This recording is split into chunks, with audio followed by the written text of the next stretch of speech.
ਜਵਾਨ ਹੈ ਜਵਾਨ। ਕਹਿੰਦਾ ਕੋਈ ਗੱਲਬਾਤ ਮੈਂ ਕਿਹਾ ਹੋ ਗਈ ਐ ਕਿਦਾਂ ਮੈਂ 16000 ਦੇ ਨਾਲ ਪੱਕਾ ਹੋ ਗਿਆ।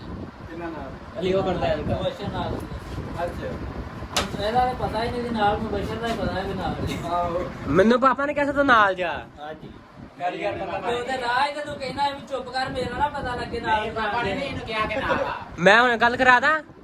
ਪਾਪਾ ਨੇ ਸਾਨੂੰ ਠੀਕ ਹੈ ਅੱਛਾ ਅੱਛਾ ਖਲੋ ਅੱਛਾ ਅੱਗੇ ਹੋਇਆ ਪੱਕਾ ਕਿੰਨੇ ਕਿਲੋ ਦਾ ਪੱਕਾ ਹੋ ਪਾਪਾ ਨੇ ਮੈਨੂੰ ਕਿਹਾ ਤੂੰ ਜਾ।